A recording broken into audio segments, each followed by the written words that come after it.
भारत का इतिहास बहुत ही समृद्ध रहा है और इस विशाल देश में ऐसे कई राजा हुए हैं जिन्हें इतिहास में नाम हासिल हुआ है।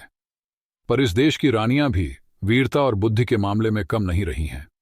आज हम आपको बताने जा रहे हैं सम्राट अशोक की पत्नी महारानी देवी के बारे में। शायद आपने देखा हो कि शाहरुख खान की फिल्म अशोका में हर्षिता भट्ट ने देवी का किरदार निभाया था। हमेशा सम्राट अशोक के साथ उनकी प्रियसी और बाद में बनी पत्नी कौरवकी का नाम लिया जाता है, लेकिन महारानी देवी की गाथा भी कुछ कम मशहूर नहीं है।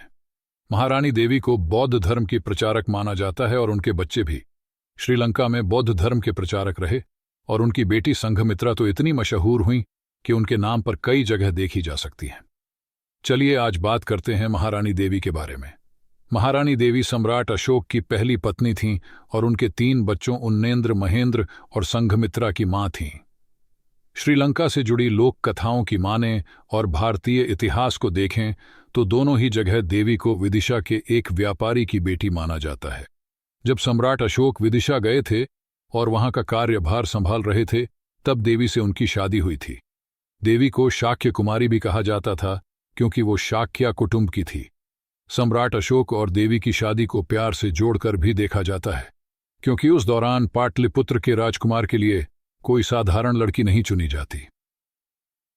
सम्राट अशोक और देवी की शादी तब हुई थी जब वो सिर्फ 18 साल के थे और उस वक्त ऐसा माना जाता था कि अशोक के पास दिल नहीं है और इसलिए उन्हें उज्जैन के करीब भेजा गया था ताकि वो वहां पर हालात को ठीक कर सकें।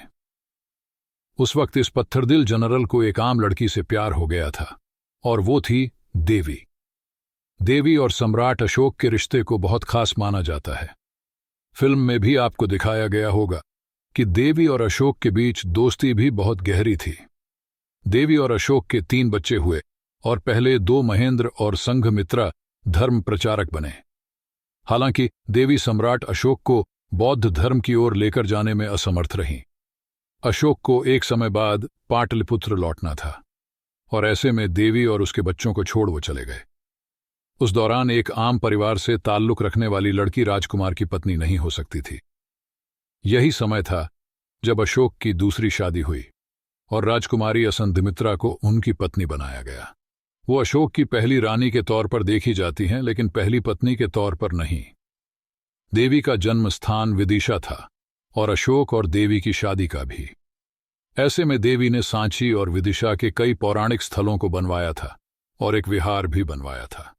शायद यही कारण है कि सम्राट अशोक ने सांची को चुना और सांची स्तूप जैसी बेहद सुंदर कलाकृति बनाई गई। क्योंकि देवी हमेशा से बौद्ध धर्म को मानती थीं, इसलिए विदिशा को बौद्ध धर्म के लिए इतना महत्वपूर्ण स्थान माना जाता है।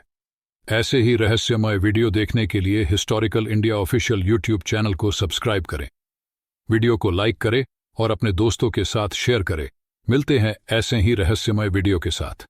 सुरक्षित रहे और हमारे चैनल को सपोर्ट करते रहिए। जय हिंद, जय भारत।